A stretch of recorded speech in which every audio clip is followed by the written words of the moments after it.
A paz, irmãs. Estamos na leitura do livro Grandes Pregadores Falam sobre Santidade, por Jonathan Edwards, Charles Haddon Spurgeon, John Wesley e George Whitefield. Sermões compilados por Daisy Fontoura, publicações Pão Diário. Primeira edição 2020, terceira impressão 2023. Hoje vamos ler o capítulo 8, da página 159 a 177. Deus é glorificado na dependência do homem, por Jonathan Edwards, pregado em 8 de julho de 1731.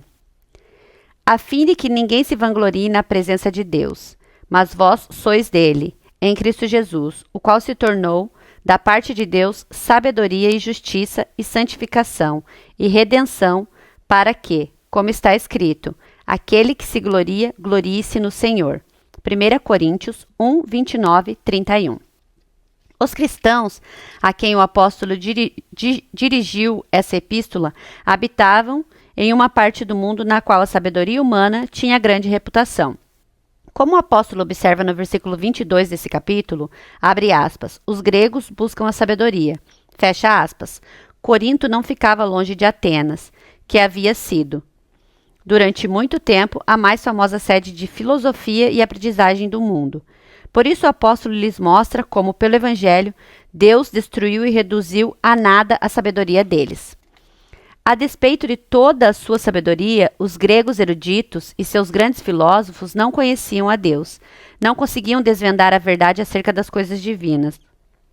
Porém, após haverem feito o seu máximo sem resultado algum, agradou a Deus finalmente se revelar a eles pelo Evangelho, o que consideravam uma tolice. Ele, abre aspas, escolheu as coisas loucas do mundo para envergonhar os sábios, e escolheu as coisas fracas do mundo para envergonhar as fortes. E Deus escolheu as coisas humildes do mundo e as desprezadas e aquelas que não são para reduzir a nada as que são. Fecha aspas, 1 Coríntios 1, 27 e 28. E no texto, o apóstolo lhes informa porque o Senhor fez assim, a fim de que ninguém se vanglorie na presença de Deus, etc., em cujas palavras se pode observar. Número 1. O que Deus objetiva com a disposição das coisas no caso da redenção, a saber que o homem não se glorie em si mesmo, mas somente em Deus. Que nenhuma carne se glorie em sua presença, para que, conforme está escrito, aquele que se gloria, glorie-se no Senhor. 1 Coríntios 29, 30. Número 2. Como esse fim é alcançado na obra da redenção, a saber, pela dependência absoluta e imediata que os homens têm de Deus nessa obra, para todo o bem deles, na medida em que, primeiro, todo o bem que eles possuem é em Cristo, e por meio de Cristo, o qual se tornou sabedoria, justiça e santificação e redenção. 1 Coríntios 1:30. Todo o bem da criatura caída e redimida está envolvido nessas 4 coisas e não pode ser mais bem distribuído do que nelas. Mas Cristo é cada uma delas para nós, e nós não temos nenhuma delas senão nele. Deus o tornou para nós sabedoria. Nele está toda a exata bondade e verdadeira excelência do entendimento. A sabedoria era algo que os gregos admiravam, mas Cristo é a verdadeira luz do mundo. Somente por meio dele a verdadeira sabedoria é transmitida à mente. E é em Cristo e por Cristo que temos justiça. É por estarmos nele que somos justificados, que nossos pecados são perdoados e que somos recebidos como justos no favor de Deus. É por Cristo que temos santificação, temos nele verdadeira excelência de coração e também de compreensão. E ele, para nós, se torna justiça inerente e imputada. É por Cristo que temos redenção ou real libertação de toda a miséria e a concessão de toda a felicidade e glória. Assim temos todo o nosso bem por Cristo, que é Deus. Segundo, outro exemplo em que a nossa dependência de Deus para todo o nosso bem aparece é no fato de ter sido Deus que nos deu Cristo, para que pudéssemos ter esses benefícios por meio dele. Deus o tornou para nós sabedoria, justiça, etc. Terceiro, Deus nos fez estar em Cristo Jesus e passamos a ter interesse nele, e assim recebemos as bênçãos que ele nos concedeu. É Deus que nos concede a fé pela qual nos aproximamos de Cristo. De modo que, nesse versículo, é mostrada a nossa dependência de cada pessoa da Trindade para todo o nosso bem. Nós somos dependentes de Cristo, o Filho de Deus, por ele ser a nossa sabedoria, justiça, santificação e redenção. Somos dependentes do Pai, que nos deu Cristo e o tornou essas coisas para nós. Somos dependentes do Espírito Santo, pois ele nos fez estar em Cristo Jesus. É o Espírito de Deus que concede fé nele, pela qual nós o recebemos e nos aproximamos dele. Doutrina. Abre aspas. Por isso Deus é glorificado na obra da redenção, pelo fato de nada haver a tão absoluta e universal dependência dele por parte dos redimidos. Fecha aspas. Aqui proponho mostrar, primeiro, que nos redimidos, para total bem deles, existe uma absoluta e universal dependência de Deus. E segundo, que nisso Deus é exaltado e glorificado na obra da redenção. Número 1. Os redimidos têm uma dependência absoluta e universal em Deus. A natureza e o plano da nossa redenção são tais que os redimidos são em tudo direta, imediata e inteiramente dependentes de Deus. Eles dependem dele para tudo e dependem dele de todas as maneiras. As várias maneiras pelas quais um ser pode depender de outro para o seu bem, e especificamente os redimidos de Jesus Cristo dependem de Deus para todo o seu bem, são que todos recebem o bem dele. Tem tudo por meio dele e tem tudo nele, que ele é a causa e origem de onde provém todo o seu bem. E isso é dele, que ele é o meio pelo qual o bem é obtido e transmitido. Ele o tem por meio dele e que ele é o próprio bem dado e transmitido. Isso está nele. Ora, os redimidos por Jesus Cristo dependem muito em todos esses aspectos, direta e inteiramente de Deus para tudo. Em primeiro lugar, os redimidos recebem todo o seu bem de Deus. Deus é o grande autor desse bem. Ele é a primeira causa do bem. E não apenas isso, mas ele é a única causa adequada. É de Deus que temos o nosso Redentor. Foi Deus que providenciou um Salvador para nós. Jesus Cristo não é somente de Deus em sua pessoa, como também é o Filho unigênito de Deus, mas vem de Deus por estarmos envolvidos nele e em seu ofício de mediador. Ele é a dádiva de Deus para nós. Deus o escolheu e o ungiu, designou-o para a sua obra e o enviou ao mundo. E como é Deus quem concede, é Deus quem aceita o Salvador. Ele fornece o comprador e paga pela coisa comprada. É de Deus Cristo se tornar nosso, sermos levados a ele e sermos unidos a ele. É de Deus recebermos a fé para nos aproximarmos dele, para podermos nos interessar por ele. Abre aspas, porque pela graça sois salvos, mediante a fé, e isto não vem de vós, é dom de Deus. Fecha aspas. Efésios 2:8. É favor de Deus realmente o fato de recebermos todos os benefícios que Cristo comprou. É Deus quem perdoa e justifica, libertando-nos de irmos para o inferno. E ao seu favor, os remidos são recebidos quando são justificados. Assim, é Deus quem nos liberta do domínio do pecado, purifica-nos da nossa imundícia e nos transforma a partir da nossa deformidade. É de Deus que os remidos recebem toda a sua verdadeira excelência, sabedoria e santidade, e isso de duas maneiras a saber, porque o Espírito Santo, por quem essas coisas são feitas imediatamente, é de Deus, procede dele e é enviado por ele. E também pelo fato de o próprio Espírito Santo ser Deus, por cuja ação e habitação do conhecimento de Deus e das coisas divinas, uma inclinação santa e toda a graça são conferidos e sustentados. E embora sejam meios usados para conferir graça à alma dos homens, ainda assim é de Deus termos esses meios de graça, a ser Ele quem os torna eficazes. É de Deus termos as Sagradas Escrituras. Elas são a sua palavra. É de Deus termos ordenanças e sua eficácia depender da influência imediata do seu Espírito. Os ministros do Evangelho são enviados por Deus e toda a suficiência provém dele. Abre aspas. Temos, porém, este tesouro em vasos de barro, para que a excelência do poder seja de Deus e não de nós. 2 Coríntios 4:7. O sucesso deles depende inteira e absolutamente da imediata bênção e influência de Deus. Letra A. Os remidos recebem tudo da graça de Deus. Foi por mera graça que Deus nos deu o seu Filho unigênito. A graça é grandiosa na proporção da excelência do que é dado. O presente foi infinitamente precioso, porque veio de uma pessoa infinitamente digna, uma pessoa de glória infinita, e também porque veio de uma pessoa infinitamente próxima e querida por Deus. A graça é grandiosa na proporção do benefício que temos nos permitido em Deus. O benefício é duplamente infinito, porque em Deus recebemos livramento da miséria interminável e ao mesmo tempo recebemos alegria e glória eternas. A graça em conceder essa dádiva é grandiosa na proporção da nossa indignidade a quem é concedida. Em vez de merecermos tal presente, merecíamos um mal infinito das mãos de Deus.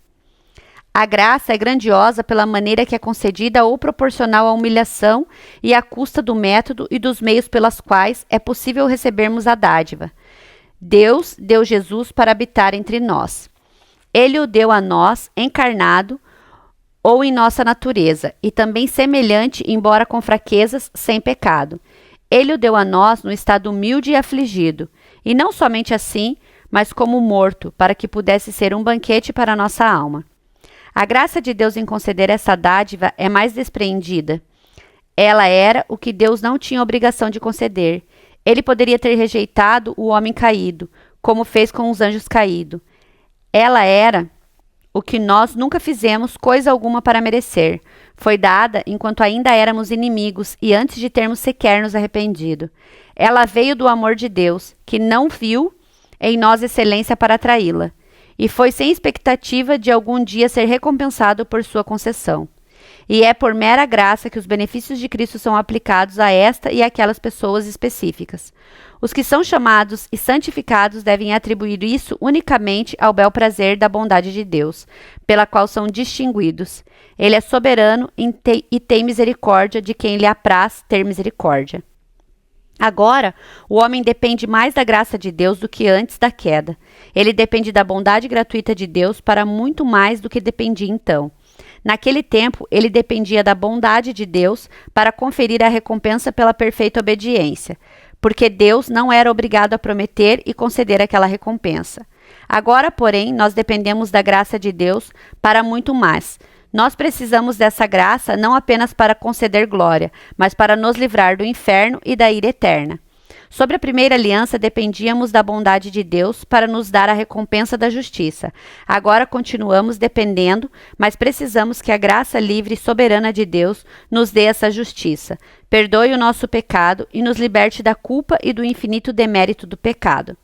E por sermos mais dependentes da bondade de Deus do que sob a primeira aliança, agora dependemos dessa bondade muito maior, mais livre e maravilhosa. Somos agora mais dependentes da vontade arbitrária e soberana de Deus. Em nosso primeiro estado, dependíamos de Deus para a santidade. Tínhamos recebido dele a nossa justiça original, mas a santidade não nos foi concedida de maneira tão soberana quanto agora. O homem foi criado santo, pois pareceu bem a Deus criar santas todas as suas criaturas razoáveis. Teria sido depreciativo a santidade da natureza divina fazer uma criatura inteligente e ímpia. Agora, porém, quando o homem caído é santificado, isso é feito por mera graça arbitrária. Se Deus assim quiser, ele pode negar eternamente a santidade à criatura caída sem qualquer depreciação a qualquer das suas perfeições. E nós não somos apenas mais dependentes da graça de Deus, mas nossa dependência é muito mais evidente, porque nossa própria insuficiência e desamparo em nós mesmos estão explícitos em nosso estado decaído e desfeito do que era antes de sermos pecadores ou miseráveis. Somos mais aparentemente dependentes de Deus para a santidade, porque somos primeiro pecadores e totalmente poluídos, e depois santos. Assim, a produção do efeito é perceptível e sua derivação de Deus é mais óbvia. Irmãs, vou repetir isso. Somos mais aparentemente dependentes de Deus para a santidade, porque somos primeiro pecadores e totalmente poluídos, e depois santos. Assim, a produção do efeito é perceptível e sua derivação de Deus é mais óbvia. Se o homem alguma vez foi santo, e sempre foi assim, não seria tão aparente, porque ele não teria a santidade necessariamente como uma qualificação inseparável da natureza humana. Assim, somos mais aparentemente dependentes da livre graça para o favor de Deus, pois somos os primeiros objetos de seu desagrado. E depois somos recebidos em favor. Somos mais aparentemente dependentes de Deus para a felicidade, sendo primeiro miseráveis e depois felizes. E mais aparentemente gratuito e sem mérito em nós, porque na verdade não temos a qualquer tipo de excelência para merecer, se pudesse haver algo com mérito em excelência de criatura. E nós não somos apenas sem uma verdadeira excelência, mas estamos cheios e totalmente contaminados com aquilo que é infinitamente odioso. Todo o nosso bem é mais aparentemente de Deus, porque primeiro estamos nus e totalmente sem qualquer bem, e depois enriquecidos com todo o bem. Letra B. Nós recebemos tudo do poder de Deus. Frequentemente a redenção do homem é mencionada como uma obra de maravilhoso poder, bem como de graça. O grande poder de Deus aparece em levar um pecador de seu estado inferior das profundezas do pecado e da miséria para um estado tão exaltado de santidade e felicidade. Efésios 1,19, abre aspas, e qual a suprema grandeza do seu poder para com os que cremos, segundo a eficácia da força do seu poder, fecha aspas. Nós dependemos do poder de Deus ao longo de cada passo da nossa redenção. Dependemos do seu poder para nos converter e nos conceder a fé em Jesus Cristo e a nova natureza. Isso é uma obra da criação. Abre aspas, se alguém está em Cristo, é nova criatura. Fecha aspas, 2 Coríntios 5,17. Abre aspas, somos criados em Cristo Jesus. Fecha aspas, Efésios 2,10. A criatura caída não pode alcançar a verdadeira santidade se não for recriada. Efésios 4,24. Abre aspas, e vos revistais de todo novo homem, criado segundo Deus, em justiça e retidão procedentes da verdade. Fecha aspas. Isso é, uma ressurreição dos mortos. Colossenses 2,12. Abre aspas. Fostes ressuscitados mediante a fé no poder de Deus, que o ressuscitou dentre os mortos. Fecha aspas. Sim, essa é uma obra de poder mais gloriosa do que a mera criação ou ressurreição de um corpo morto, na medida em que o efeito obtido é maior e mais excelente. O ser santo e feliz, a vida espiritual produzidos na obra da conversão, são um efeito muito maior e mais glorioso do que um mero ser e existir. E o estado a partir do qual a transformação acontece, morte em pecado, total corrupção da natureza e profundidade de miséria, é muito mais distante do estado atingido do que a mera morte ou nulidade. É também pelo poder de Deus que somos preservados em estado de graça. 1 Pedro 1,5, abre aspas, somos guardados pelo poder de Deus, mediante a fé para a salvação.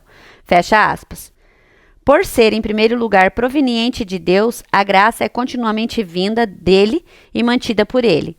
Assim como a luz presente na atmosfera provém do sol durante o dia todo, tanto quanto no início da aurora ou nascer do sol.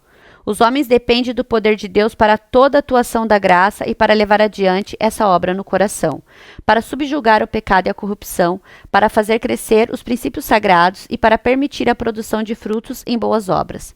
O homem depende do poder divino para levar a graça à perfeição, tornando a alma totalmente agradável à gloriosa semelhança de Cristo e preenchendo-a com alegria plena de contentamento e bem-aventurança, e para a ressurreição do corpo para a vida, e para um estado tão perfeito que seja adequado a uma habitação e órgão para uma alma tão aperfeiçoada e bendita.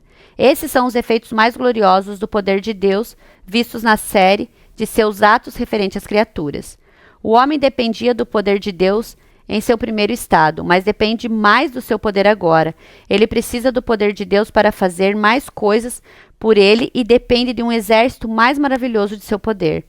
Foi um efeito do poder de Deus tornar o homem santo no início, porém mais notavelmente agora, por haver muita oposição e dificuldade no caminho.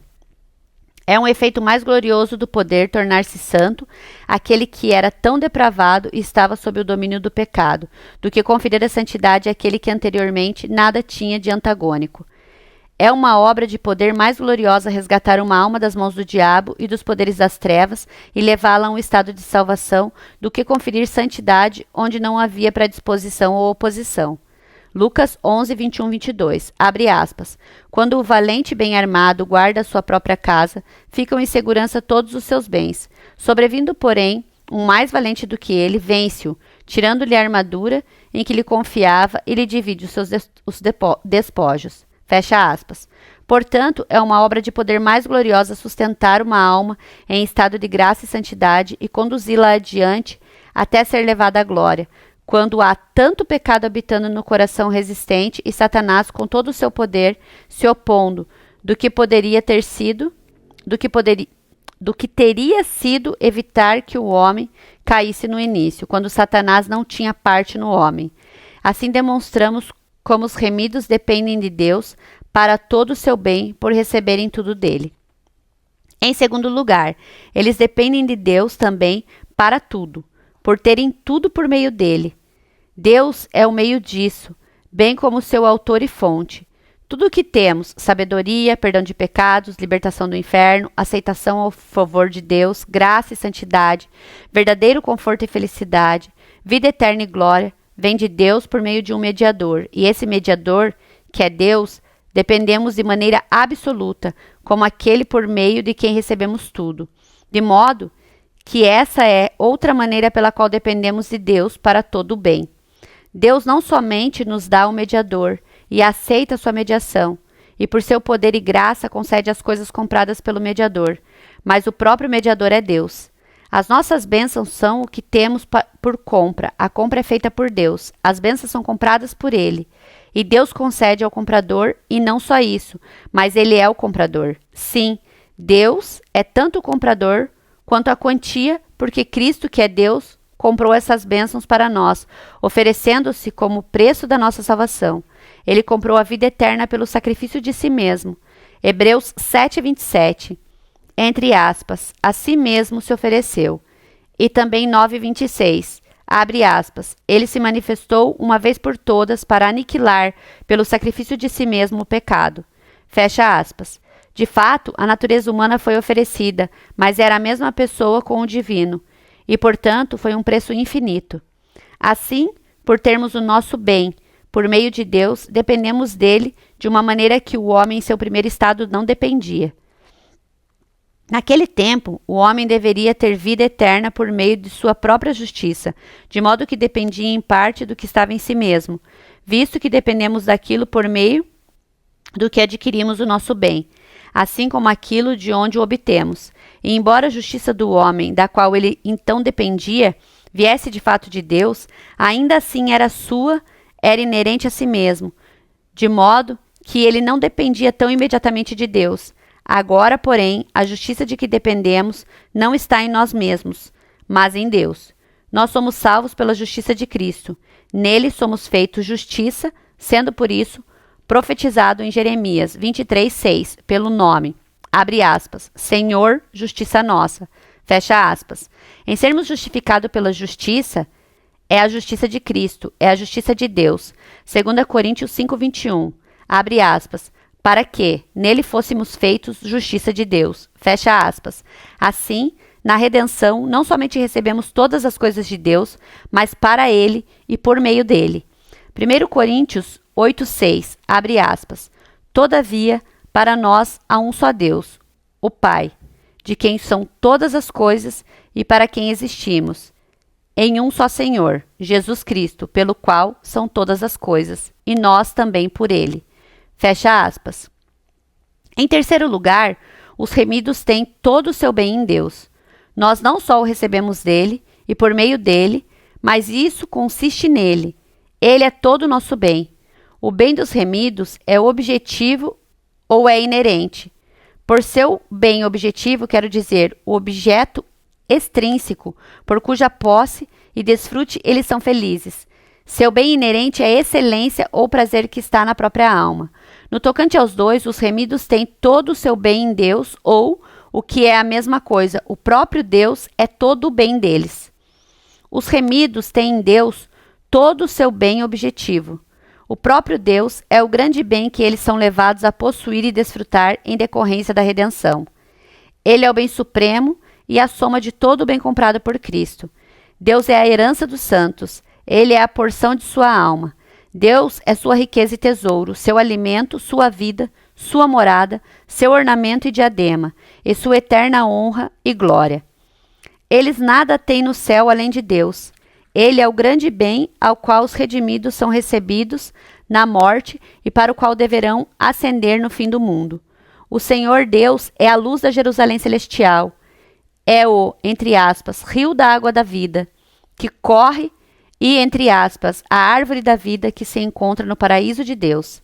As gloriosas excelências e beleza de Deus serão o que sempre entreterá a mente dos santos, e o amor de Deus será a sua festa eterna. Os remidos desfrutarão com efeito de outras coisas. Eles se deleitarão com os anjos e uns com os outros. Porém, o que eles apreciarão nos anjos, ou uns nos outros, ou em qualquer coisa que lhes resulte em prazer e felicidade, será o que será visto de Deus neles. Os remidos têm em Deus todo o seu bem inerente. O bem inerente é duplo, ou excelência ou prazer. Essas duas coisas os remidos não só recebem de Deus, como que é causadas por ele, mas as têm nele. Eles têm excelência e alegria espirituais, por uma espécie de participação de Deus. Eles se tornam excelentes por sua transferência da excelência do Senhor. Deus coloca sua própria beleza, isto é, sua bela semelhança na alma deles. Eles são feitos participantes da natureza divina ou imagem moral de Deus, 2 Pedro 1,4. Eles são santos por se tornarem participantes da santidade de Deus, Hebreus 12,10. Os santos são belos e benditos por uma transferência de santidade e alegria de Deus, assim como a lua e os planetas são iluminados pela luz do sol. O santo tem alegria e prazer espirituais por uma espécie de efusão de Deus sobre a alma.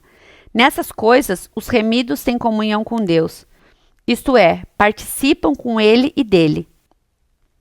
Os santos têm sua excelência espiritual e sua bem-aventurança pela dádiva do Espírito Santo e sua morada neles.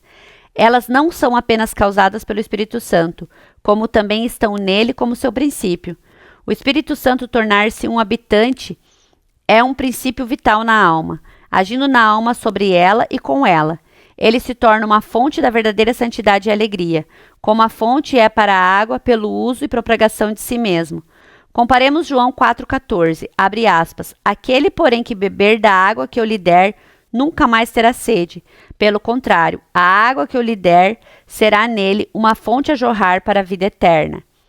A João 7, 38, 39, abre aspas. Quem crer em mim, como diz a Escritura, do seu interior fluirão rios de água viva. Isto ele disse com respeito ao Espírito que haviam de receber os que nele crescem.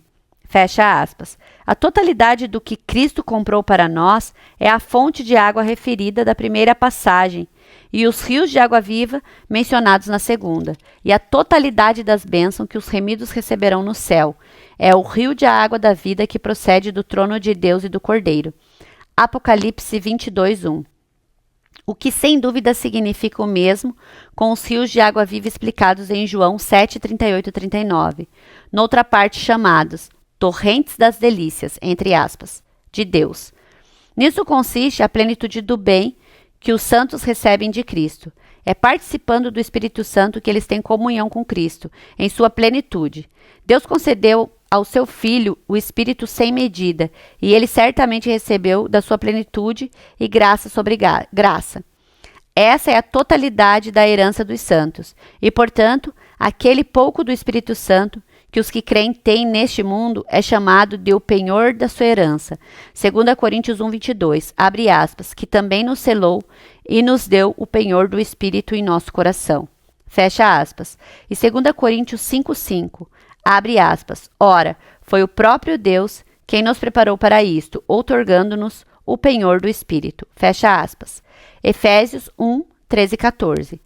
Abre aspas. Fostes selados com o Santo Espírito da promessa, o qual é o penhor da nossa herança ao resgate da sua prosperidade. Fecha aspas.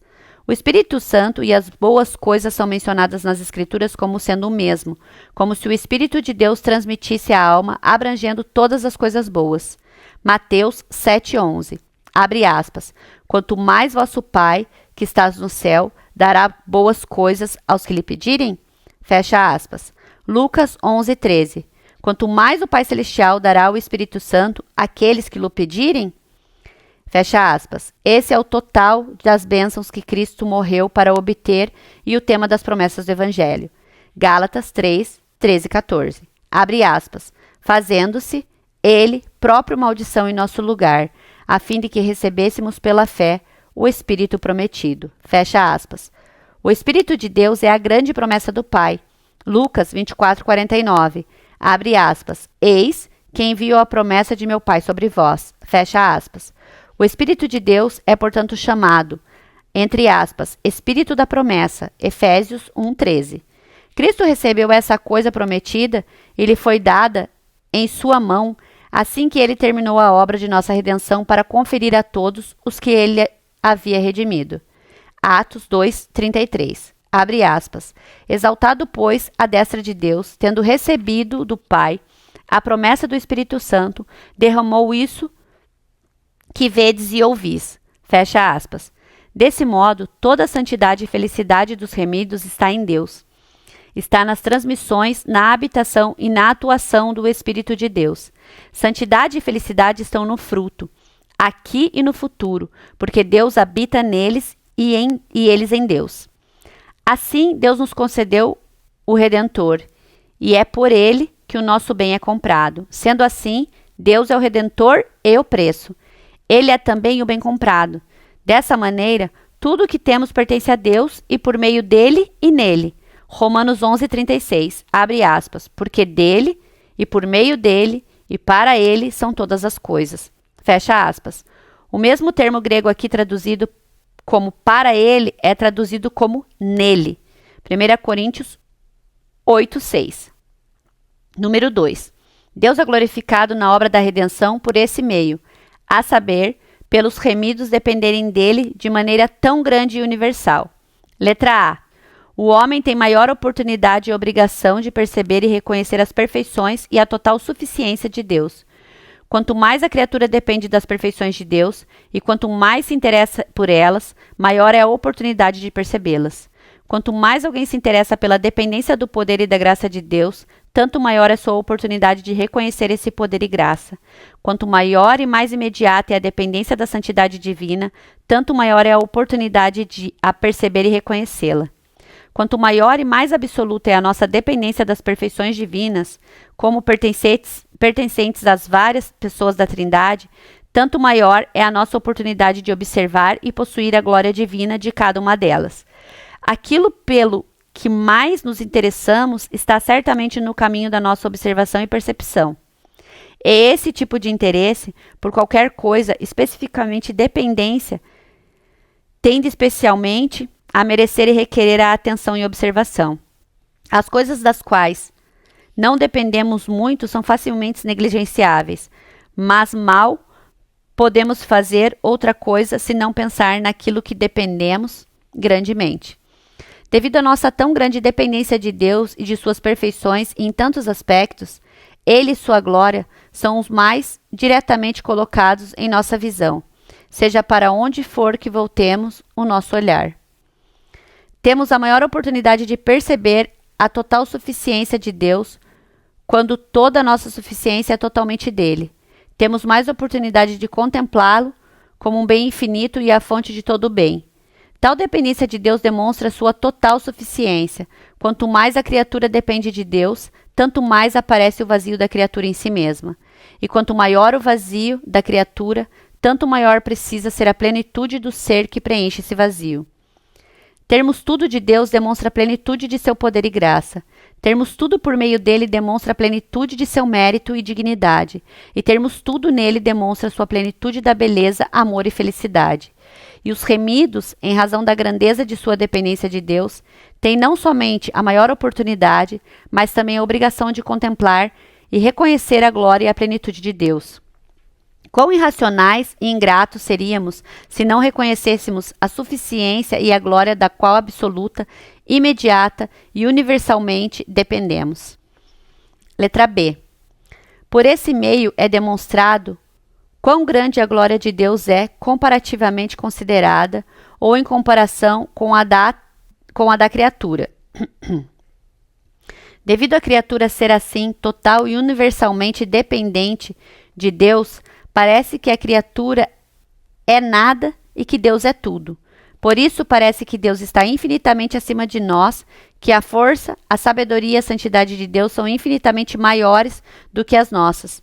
Por mais que a criatura compreenda o quão grandioso e glorioso Deus é, ainda assim, se ela não for sensível à diferença entre Deus e ela, a ponto de ver que a glória de Deus é a maior em comparação à sua, ela não estará propensa a dar a glória a Deus devido ao seu nome.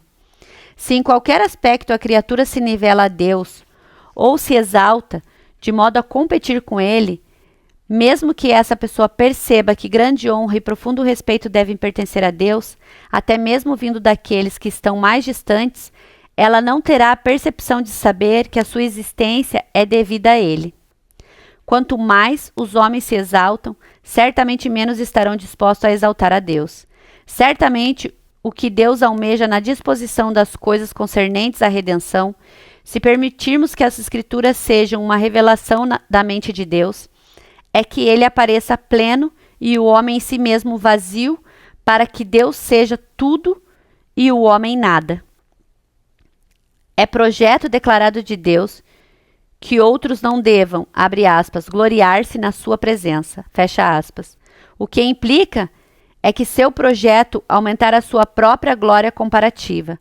Quanto mais o homem, abre aspas, se gloria na presença de Deus, tanto menos glória é atribuída a ele. Letra C. Por ser ordenado que a criatura tenha uma dependência absoluta e universal de Deus, estabeleceu-se que Deus deve ter toda a nossa alma e ser o objeto do nosso respeito indiviso. Se dependêssemos parcialmente de Deus e parcialmente de outra coisa, o respeito do homem seria dividido entre as coisas diferentes das quais ele dependesse. Assim seria, se dependêssemos de Deus apenas para uma parte do nosso bem e de nós mesmos ou de algum outro ser para a outra parte, ou se o nosso bem proviesse tão somente de Deus e de outro se não fosse Deus, em algo mais que fosse distinto dos dois, nosso coração seria dividido entre o bem em si e aquele por meio de quem nós o recebemos. Porém, agora não há oportunidade para isso, sendo Deus não somente aquele de quem recebemos todo o bem, mas também através de quem o recebemos. E é esse mesmo bem que recebemos dele e por meio dele. De modo que, independentemente de tudo que haja para atrair o nosso respeito, a tendência ainda é diretamente direcionada a Deus. Tudo se une nele como centro. A aplicação. Aqui podemos observar a maravilhosa sabedoria de Deus na obra da redenção. Deus transformou o vazio e a miséria do homem, seu estado fraco, perdido e arruinado, no qual este sucumbiu pela queda, em uma oportunidade para o maior crescimento de sua própria glória. Como de outras maneiras, muito particularmente nessa, em que agora o homem depende muito mais universal e aparentemente de Deus. Embora agrade a Deus tirar o homem daquele triste abismo de pecado e aflição em que estava caído e exaltá-lo sobremaneira em excelência e honra, e a um alto grau de glória e bem-aventurança, ainda assim a criatura não tem absolutamente qualquer coisa de que se gloriar. Evidentemente, toda a glória pertence a Deus. Tudo depende mera e mais absoluta e divinamente do Pai, do Filho e do Espírito Santo. E cada pessoa da Trindade é igualmente glorificada nessa obra. Criatura depende absolutamente de todos eles para tudo. Tudo do Pai, tudo por meio do Filho, tudo no Espírito Santo. Assim Deus aparece na obra da redenção como tudo em todos. É adequado que aquele que é, e não há outro que seja o alfa e o ômega, o primeiro e último, e todo e o único nessa obra. Número 2. Disso decorre que as doutrinas e os esquemas de divindade que são, em qualquer aspecto opostos a tal dependência absoluta e universal de Deus, diminuem a sua glória e frustram o projeto da nossa redenção. E assim são os esquemas que colocam a criatura no lugar de Deus, em qualquer dos aspectos mencionados que exaltam o homem em lugar do Pai, do Filho ou do Espírito Santo, em qualquer coisa relacionada à nossa redenção. Entretanto, eles podem permitir que os redimidos dependam de Deus, mas negam uma dependência que seja tão absoluta e universal. Eles defendem uma total dependência de Deus para algumas coisas, mas não para outras. Defendem que dependemos de Deus para a dádiva e aceitação de um Redentor, mas negam uma dependência tão absoluta dele a ponto de haver um interesse no Redentor. Eles defendem uma dependência absoluta do Pai por entregar o seu Filho, e do Filho por completar a redenção, mas não uma dependência tão completa do Espírito Santo para a conversão, e estar em Cristo e assim ter direito aos seus benefícios. Eles defendem uma dependência de Deus por meio da graça, mas não completamente do benefício e sucesso desses meios. Uma dependência parcial do poder de Deus para obter a exercer a santidade, mas não uma mera dependência da arbitrária e soberana graça de Deus.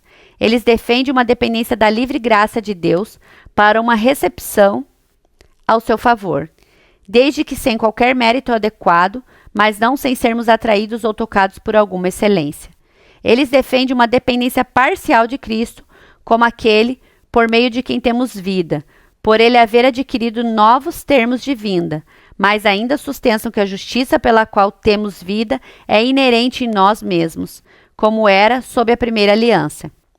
Ora, qualquer esquema inconsistente com a nossa total dependência de Deus para tudo e de termos tudo dele, por meio dele e nele é repugnante à concepção e ao teor do Evangelho, e rouba dele o que Deus considera seu esplendor e glória. 3. Disso podemos aprender uma razão pela qual a fé é aquilo, pelo qual... Vou repetir, mas... Número 3. Disso podemos aprender uma razão pela qual a fé é aquilo pelo que passamos a ter interesse nessa redenção, pois isso se inclui na natureza da fé. Um reconhecimento consciente da dependência absoluta de Deus no tocante a isso. É muito adequado que isso seja necessário para todos para que tenham o benefício da redenção, que sejam conscientes e reconheçam a sua dependência de Deus para ela. Foi por esse meio que Deus planejou glorificar a si mesmo na redenção. É pertinente que, no mínimo, ele receba essa glória dos destinatários dessa redenção e que se beneficiem dela. A fé é uma percepção do que é real na obra da redenção, e a alma que crê deve depender inteiramente de Deus para toda a salvação em seu próprio sentido e atuação. A fé rebaixa os homens e exalta a Deus, concede toda a glória e redenção somente a Ele. Para a fé salvadora é necessário que o homem se esvazie de si mesmo e tenha consciência de que é, abre aspas, infeliz, miserável, pobre, cego e nu. Fecha aspas. A humildade é um grande ingrediente da verdadeira fé. Quem verdadeiramente recebe a redenção, a recebe como uma criança. Marcos 10,15, abre aspas. Quem não receber o reino dos céus como uma criança, de maneira nenhuma entrará nele. Fecha aspas. É o deleite de uma alma que crê rebaixar-se e exaltar somente a Deus. Essa é a linguagem dela. Salmos 115:1, abre aspas. Não a nós, Senhor, não a nós, mas ao teu nome dá glória. Fecha aspas. Número 4. Sejamos exortados a exaltar somente a Deus e atribuir a Ele toda a glória da redenção. Esforcemo-nos para obter e aumentar a sensibilidade de nossa grande dependência de Deus.